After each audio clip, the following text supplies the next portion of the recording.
Hello दोस्तों, स्वागत है आपका नई क्लास में नए टॉपिक के साथ में। आज की क्लास बहुत इंपॉर्टेंट होने वाली है क्योंकि आज की क्लास के अंदर मैं आपकी क्लास 12 फिजिक्स के जितने भी पूरी किताब के पूरे आपके सिलेबस के मोस्ट इंपोर्टेंट जो एमसीक्यू हैं, इंपोर्टेंट क्यों हैं? क्योंकि यहीं पर आपका अनसॉल्व रखा हुआ है। इसी अनसॉल्व में से देखकर आपके पिछले 5 से 6 सालों में आए हुए मोस्ट इंपोर्टेंट जो एमसीक्यू हैं, मुझे ऐसा लगता है जो एमसीक्यू आपकी 2026 की बोर्ड की परीक्षा में सीधे आने के चांसेस हैं। साथ ही साथ में जितने भी रिपीटेड क्वेश्चन हैं उसको मैं लेकर आया हूं। और आज की क्लास को देखना इसलिए महत्वपूर्ण हो जाता है क्योंकि ये एमसीक्यू मात्र एमसीक्यू नहीं है।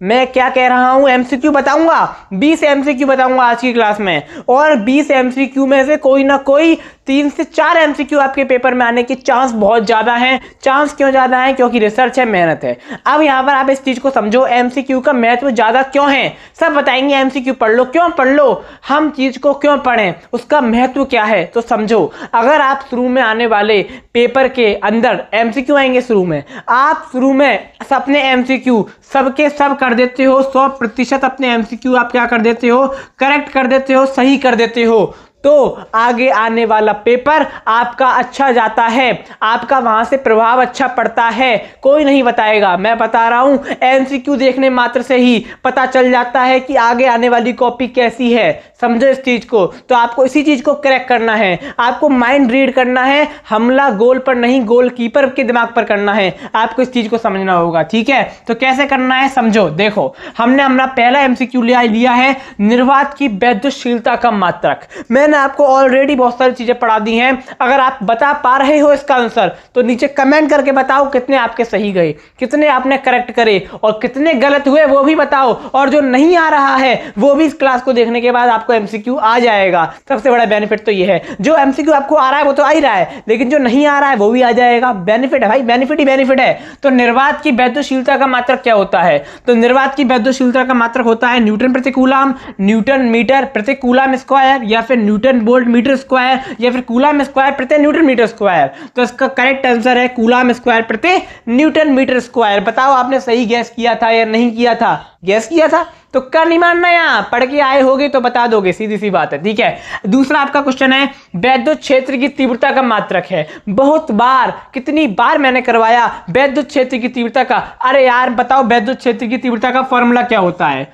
E = F अपॉन में Q नॉट। ये क्या है आपका वैद्युत क्षेत्र की तीव्रता। अब यहां से निकाल लो मात्रक F, यानी कि बल। बल का मात्रक क्या होता है? बल का मात्रक होता है न्यूटन। बल का मात्रक क्या होता है? बल का मात्रक होता है न्यूटन। यहां पर क्या लिखा है? कूलाम। आवेश है, आवेश का मात्रक क्या होता है? कूलाम। तो न्यूटन प्रति कूलाम इसका क्या हो जाएगा? मात्रक हो जाएगा। कहां पर है न्यूटन प्रति कूलाम? ये रहा आपका न्यूटन प्रति कूलाम। ऑप्शन डी इसका करेक्ट हो जाएगा। करेक्ट आपने करा या नहीं करा? बहुत इंपॉर्टेंट एमसीक्यू आने वाले हैं अभी, थोड़ा धैर्य रखो, ठीक है? तीसरा आपका है, एक इलेक्ट्रॉन वोल्ट का मान। बहुत इंपॉर्टेंट है, 100% मान के चलो, पेपर में आने की चांस रखता है। बहुत इंपॉर्टेंट है, हर बार पूछा जाता है। तो जो एक इलेक्ट्रॉन वोल्ट का मान है वो कितना होता है? 2 × 10⁻⁻18, या फिर 1.5 × 10⁻⁻19, या 1.6 × 10⁻⁻19, या 2.4 × 10⁻⁻19। बताओ क्या है इसका करेक्ट आंसर? तो इसका राइट आंसर है 1.6 × 10⁻⁻19, ठीक है ना? जिसको आप जूल भी कह सकते हो, ठीक है ना? चौथा आपका है, वैद्युत फ्लक्स का मात्रक क्या होता है? वेरी वेरी इंपोर्टेंट है वैद्युत फ्लक्स का मात्रक। मात्रक वाले क्वेश्चन तो इंपोर्टेंट होते ही होते हैं, कोई ना कोई एक मात्रक पेपर में आता ही आता है, और 1 से 2 मात्रक आते हैं, ठीक है? तो कौन सा हो जाएगा करेक्ट आंसर? वेबर है, वोल्ट प्रति मीटर है, वोल्ट मीटर है, या फिर न्यूटन प्रति कूलाम है? बताओ क्या है इसका करेक्ट आंसर? कमेंट करो। अगर आंसर आ रहे हैं तो अच्छा है, और नहीं आ रहे तो यहां से देख लो और फिर गलती ना होने पाए, क्योंकि ये पेपर में आएगा, सीधी बात है, ठीक है? तो इसका करेक्ट आंसर है वोल्ट मीटर। क्या है इसका करेक्ट आंसर? वोल्ट मीटर का करेक्ट आंसर है। अब हम लोग देखेंगे नेक्स्ट एमसीक्यू। अब हम देखेंगे 5वां, 6वां और 7वां और 8वां एमसीक्यू। बहुत इंपॉर्टेंट एमसीक्यू है। तो क्या होता है 5वां एमसीक्यू? आओ देखो, 5वें एमसीक्यू में पूछा गया है, संधारित्र में प्रयोग होने वाला परावैद्युत पदार्थ है। यानी कि जो आपका संधारित्र है उसके अंदर प्रयोग होने वाला परावैद्युत पदार्थ कौन सा है? ऑप्शन ए है मोम, बी कागज, सी अभ्रक, या डी ये सभी। तो इसका करेक्ट आंसर हो जाएगा, आप मोम का भी प्रयोग कर सकते हो, कागज का भी कर सकते हो, अबरक का भी कर सकते हो, तो इसका करेक्ट आंसर हो जाएगा ये सभी, ठीक है ना। और ये बात ध्यान रखना, अगर पेपर में क्वेश्चन ऐसा आ जाए जिसमें दे रखा हो ये सभी या इनमें से कोई नहीं या फिर दो, ये ए और बी दोनों या बी और सी दोनों, इस प्रकार से अगर आ जाए तो बहुत ज्यादा चांस होते हैं कि वही आपका सही होता है। ऐसा मैं आपको बता रहा हूं, जरूरी नहीं है कि आप वही करके आओ, अगर आपको पता है तो सही करना है, लेकिन अगर तुक्का लगाने की नौबत आ जाए तो इस प्रकार से आप कर सकते हो, ठीक है। छठा क्वेश्चन दे रखा है, विशिष्ट प्रतिरोध का क्या मात्रक होता है। तो आपका विशिष्ट प्रतिरोध का मात्रक क्या होता है, कमेंट करके बताओ। ओम मीटर होता है, ओम मीटर, ओम प्रति मीटर स्क्वायर होता है, एम्पियर होता है, या ओम स्क्वायर प्रति मीटर स्क्वायर होता है। तो ये आपको पता होना चाहिए, मैंने शॉर्ट क्लास के अंदर, लॉन्ग क्लास के अंदर हर जगह बताया है, चीख चीख कर बताया है। इसका मात्रक क्या होता है, ओम मीटर होता है। क्या होता है, ओम मीटर होता है। सातवां क्वेश्चन आपका दे रखा है, वैद्युत विभव का क्या मात्रक होता है। जो आपका वैद्युत विभव है उसका फॉर्मूला क्या होता है, मैंने आपको बताया है, V इक्वल टू क्या होता है, W अपॉन में Q होता है। अब आप जानते हो कार्य, कार्य का मात्रक क्या होता है, जूल, और आपके आवेश का मात्रक क्या होता है, कूलाम। तो इसका मात्रक क्या हो जाएगा, जूल प्रति कूलाम इसका मात्रक हो जाएगा। ऑप्शन ए इसका करेक्ट हो जाएगा। बहुत आसान है, जितने भी मात्रक वाले टॉपिक हैं आपको पता होने चाहिए। इसी वजह से जो मैंने प्लेलिस्ट बनाई है फिजिक्स की, उसमें जितने भी मात्रक हैं उनको बार बार बताया है, क्योंकि मात्रक पेपर में बहुत पूछे जाते हैं। अगर आपके एमसीक्यू की बात की जाए तो 1 से 2 एमसीक्यू में मात्रक आ ही जाता है, बेमा भी आती है, ठीक है। तो एक तार को खींचकर 2 गुना कर दिया जाता है तो नया प्रतिरोध क्या होगा। ये क्वेश्चन एक तरह का आप कह सकते हो न्यूमेरिकल टाइप का है, तो बहुत इंपॉर्टेंट है। अगर आप उसमें तुक्का नहीं मानना, आपको फॉर्मूला पता होना चाहिए। तो अगर हम एक तार को खींचकर 2 गुना कर दें, जैसे कि मान लो जो हमारा नया तार है वो क्या है, आर डैश है।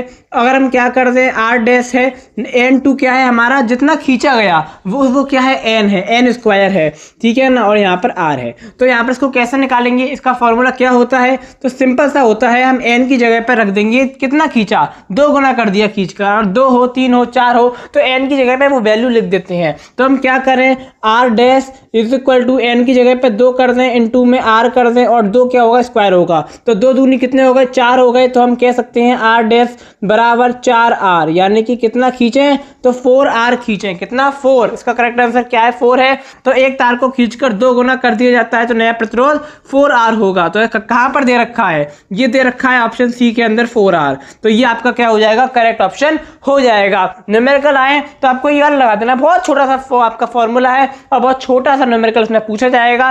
बहुत चांस है कि आपका एमसीक्यू में ही पूछा जाएगा। यहाँ 2 गुना है, वहां 3 गुना 4 गुना पूछ लेगा, बस ऑटोमेटिक लिखोगे, समझ में आ जाएगा। अब हम लोग देखेंगे नेक्स्ट एमसीक्यू को। अब हमारा नेक्स्ट क्वेश्चन है, किरचॉफ का जो प्रथम नियम है वो किस पर आधारित है। मैंने आपको पढ़ाया है, किरचॉफ का प्रथम नियम बोले तो धारा का नियम, संधि का नियम। तो ये किस संरक्षण पर आधारित है, मैंने वहां पर बताया था। आप जाके प्लेलिस्ट को देखो, प्लेलिस्ट को फॉलो करो। चीजें बहुत सरल हैं, चीजें बहुत आसान बना दी गई हैं, बस आपको लगातार देखने की आवश्यकता है। तो जो किरचॉफ का प्रथम नियम होता है वो आपके देखो प्रतिरोधकता पर तो बिल्कुल भी आधारित नहीं होता, ठीक है।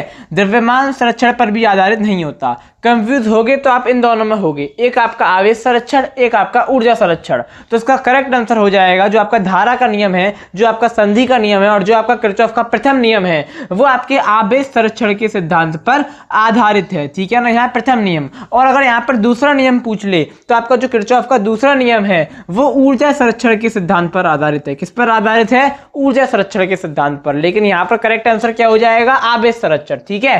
क्वेश्चन नंबर आपका 10 दे रखा है, किलोवाट घंटा किसका मात्रक है। किलोवाट घंटा किसका मात्रक है। ऑप्शन ए वैद्युत ऊर्जा, प्रतिरोध, धारा घनत्व या प्रतिरोधकता। तो आपको पता होना चाहिए, अगर नहीं पता तो आप पता कर लो।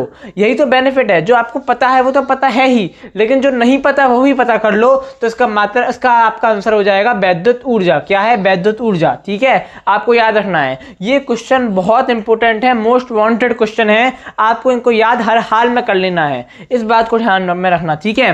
क्वेश्चन नंबर 11 दे रखा है, चुंबकीय क्षेत्र का मात्रक क्या होता है। वेबर प्रति मीटर, या फिर वेबर प्रति मीटर स्क्वायर, या फिर वेबर इंटू मीटर। तो इसका करेक्ट आंसर क्या हो जाएगा, तो इसका करेक्ट आंसर है वेबर प्रति मीटर स्क्वायर, इसका करेक्ट आंसर है, ठीक है। आपका 12वां नंबर दे रखा है क्वेश्चन, चुंबकीय बी में समांतर चाल से आवेश पर बल होगा। चुंबकीय क्षेत्र बी में, हाँ चुंबकीय क्षेत्र होगा, ठीक है ना, चुंबकीय क्षेत्र बी में, चुंबकीय क्षेत्र बी में समांतर चाल से आवेश पर बल होगा।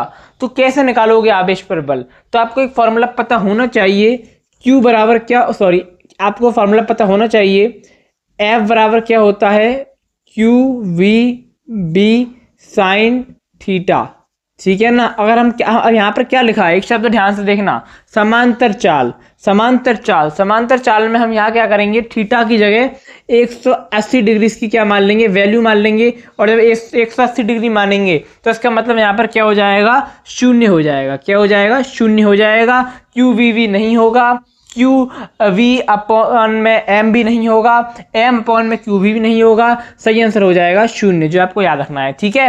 अब हम लोग देखेंगे नेक्स्ट MCQs। नेक्स्ट हमारा बहुत इंपॉर्टेंट क्वेश्चन है, लेंज का नियम किसके संरक्षण पर आधारित है। जो आपका लेंज का जो नियम है वो किसके संरक्षण पर आधारित है। तो देखो लेंज का नियम, किरचॉफ का नियम, पहला नियम किरचॉफ का दूसरा नियम, इन चीजों में आपको कंफ्यूज नहीं होना, यहीं से कंफ्यूज हो जाओगे, क्वेश्चन गलत करके आ जाओगे, पता होते हुए भी। समझो इस चीज को मैंने प्रैक्टिकल देखा है और मैंने करते हुए भी देखा है गलत चीजों को, तो आपको ऐसा नहीं करना, चीजों को समझना है। वैसे मैंने इस जो क्वेश्चन है ना लाइन से यहाँ पर लिखे हैं, इस चीज को समझो। तो देखो जो लेंज का नियम होता है वो आपके ऊर्जा संरक्षण के नियम पर आधारित होता है। किस पर आधारित होता है, ऊर्जा संरक्षण के नियम पर आधारित, ठीक है ना। चुंबकीय फ्लक्स घनत्व का मात्रक है, चुंबकीय फ्लक्स घनत्व का मात्रक मैंने आपको बताया है, ठीक है। तो देखो क्या होता है, टेस्ला होता है, वेबर प्रति मीटर होता है, या फिर न्यूटन प्रति एम्पियर मीटर होता है, या फिर ये सभी हैं। तो इसका करेक्ट आंसर जो है वो क्या हो जाएगा, ये सभी।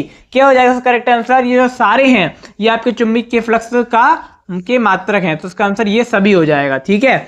अगला आपका क्वेश्चन दे रखा है, अन्योन प्रेरण का जो मात्रक है वो क्या होता है। तो ओम होता है, ओम तो देखो बिल्कुल नहीं होगा। टेस्ला होता है, टेस्ला भी नहीं होगा।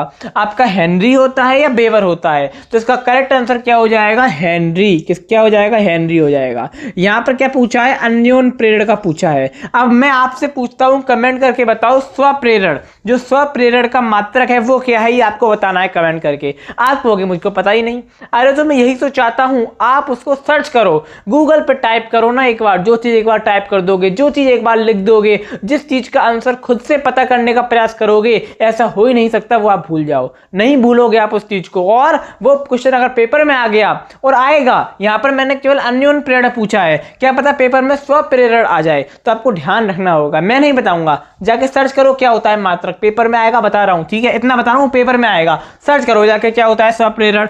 अपने आप आपको एफर्ट लगाने होंगे, अच्छा करना है बोर्ड के पेपर में, 95% लाने का सपना देखा है, तो उसके लिए एफर्ट तो मानने पड़ेंगे। मैं अपना पूरा एफर्ट लगा रहा हूं आपको अच्छी क्लास देने में, अच्छा कंटेंट देने में, पूरी रिसर्च, पूरी मेहनत से आपके लिए एक क्या कर रहा हूं, क्लासेस तैयार कर रहा हूं। लेकिन आपको क्या करना है, मत करो लाइक, मत करो सब्सक्राइब, मत करो शेयर, बस इतना कर लो। इन चीजों को ध्यान से नोट कर लो और पढ़ लो, और अगर पेपर अच्छा हो जाए तो बस एक आके नीचे अच्छा कमेंट कर देना, बस, और क्वेश्चन चाहिए, ठीक है।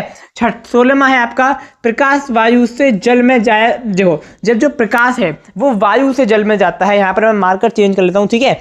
अब आपको समझाता हूं एक बार। देखो जो प्रकाश है वो वायु से जब जल में जाता है तो क्या अपवर्तित रहता है, क्या चीज नहीं बदलती, क्या चीज में बदलाव नहीं होता जब जो आपका प्रकाश है वो वायु से जल में जाता है। जैसे कि मान लो आपकी कोई बोतल है, ठीक है, या कोई गिलास है, इसमें क्या रखा है, जल भरा हुआ है इसमें, ठीक है। अब यहाँ से प्रकाश आया, यहाँ पर क्या है, वायु है, तो वायु से जब प्रकाश आया तो जल में जब प्रकाश गया, वायु से जब प्रकाश जल में गया, तो ऐसी क्या चीज है जो परिवर्तित नहीं होती, क्या रहती है, अपरिवर्तित रहती है, कौन सी चीज है। तो देखो जब भी प्रकाश वायु से जल में जाएगा, याद रखना जो आपका वेग है वो परिवर्तित हो जाएगा, तो वेग ऑप्शन नहीं है। जो आपका आयाम है वो भी परिवर्तित हो जाएगा, अपरिवर्तित नहीं रहेगा, ठीक है, तो ये भी ऑप्शन नहीं है। तरंग दैर्ध्य भी क्या हो जाएगी, आपकी परिवर्तित क्या अपवर्तित रहेगा, तो आपकी जो तरंग दैर्ध्य होगी क्या होगी, वो भी परिवर्तित हो जाएगी। लेकिन जो आपका आवृत्ति है यही आपका क्या हो जाएगा, करेक्ट आंसर हो जाएगा, क्योंकि ये क्या होती है, अपवर्तित रहती है, परिवर्तित नहीं होती। ये परिवर्तित नहीं होगी, आपकी तीनों चीजें परिवर्तित हो जाएंगी, लेकिन आपकी आवृत्ति परिवर्तित नहीं होगी। तो इसका करेक्ट आंसर क्या हो जाएगा, आवृत्ति इसका करेक्ट आंसर हो जाएगा, आपको याद रखना है, ठीक है ना। अब हम लोग देखेंगे नेक्स्ट क्वेश्चन। नेक्स्ट क्वेश्चन है आपका, एक AMU तुल्य ऊर्जा होती है, आपको वैल्यू बतानी है, बहुत इंपॉर्टेंट है। ऐसे क्वेश्चंस पेपर में 1 से 2 आते ही आते हैं, आपको पता होना चाहिए। तो इसका 90 MeV होती है, या फिर 139, या फिर 193, या फिर 931। तो इसका करेक्ट आंसर हो जाएगा 931, ठीक है ना, आपको याद रखनी है। उसके बाद है पीएन संधि डायोड जो होता है, उसकी अवस्था अवक्षय परत में होता है, सॉरी क्या उसकी अवक्षय जो परत होती है उसमें क्या होता है, ये आपको बताना है। केवल कोटर होता है, केवल इलेक्ट्रॉन होता है, कोटर व इलेक्ट्रॉन दोनों होते हैं, या फिर ना कोटर होता है ना ही इलेक्ट्रॉन होता है। तो इसका करेक्ट आंसर हो जाएगा ना ही उसमें कोटर होता है ना ही उसमें इलेक्ट्रॉन होता है। किसमें? पीएन संधि डायोड की अवक्षय परत में, ठीक है। आपका 19 नंबर क्वेश्चन दे रखा है, और 19 नंबर जो क्वेश्चन है बहुत इंपॉर्टेंट है, ये आपके 2018 की बोर्ड की परीक्षा में पूछा गया था। यहाँ पर जितने भी क्वेश्चन हैं मैं बता नहीं पाया हूँ, लेकिन ये हर साल बार बार पूछे गए क्वेश्चन हैं, तो आपको इनको ध्यान में रखना है। एक भी क्वेश्चन छोड़ने जैसा है ही नहीं, क्योंकि इन्हीं में से 1-2 आ जाए और आप इनको एकदम सरसरी निगाह से देखकर चले जाओ तो और ही आ जाए, तो वो एक जो गिल्ट होगा ना, वो अपने आप में बहुत बुरा होगा, इसलिए आपको देखना होगा, ठीक है। तो प्लांक नियंत्रक की वेमा जो होती है वो समान है, किसके समान है? बल गुणे समय के, नहीं इसका बल गुणे समय तो आंसर नहीं होगा। बल गुणे दूरी के, बल गुणे चाल के, या फिर बल गुणे दूरी गुणे समय के। तो इसका सही आंसर होगा बल गुणे दूरी गुणे समय के। आपका ऑप्शन क्वेश्चन नंबर बी है। जो फोटोन होता है, फोटोन का विराम द्रव्यमान होता है, यानी कि जब आपका फोटोन जो विराम अवस्था में होता है तो जो उसका द्रव्यमान है वो कितना होता है, ये आपको बताना है। ई अपॉन में सी स्क्वायर होता है, या फिर एच अपॉन में सी लैम्बडा होता है, या फिर एच अपॉन में लैम्बडा होता है, या फिर 0 होता है या 0 होता है। तो इसका करेक्ट आंसर हो जाएगा ऑप्शन डी 0, यानी कि 0 होता है। जब आपका फोटोन विराम होता है ना, विराम अवस्था में होता है, या विराम द्रव्य होता है, विराम द्रव्यमान होता है जब उसका, तो जो उसका जब फोटोन आपका विराम होता है या विराम अवस्था में होता है तो जो उसका द्रव्यमान है वो कितना होता है? 0 होता है अथवा 0 होता है। तो आज की क्लास के अंदर हमने क्या किया, 20 इंपोर्टेंट, मोस्ट इंपोर्टेंट आप कह सकते हो, या आप मोस्ट वांटेड एमसीक्यू भी कह सकते हो, क्योंकि इनके पीछे बहुत रिसर्च लगी है। यहाँ पर लिखना आसान है, 20 एमसीक्यू लेकर आपको बता के चला गया, लेकिन इन 20 एमसीक्यू को ढूंढने के लिए बहुत रिसर्च की गई, उसके बाद इनको यहाँ पर लिखा गया। आशा करता हूँ कि आपको समझ में आ गए होंगे। अब मैं आपको लूंगा एक और नई क्लास में नए टॉपिक के साथ में, तब तक के लिए जय हिंद, जय भारत।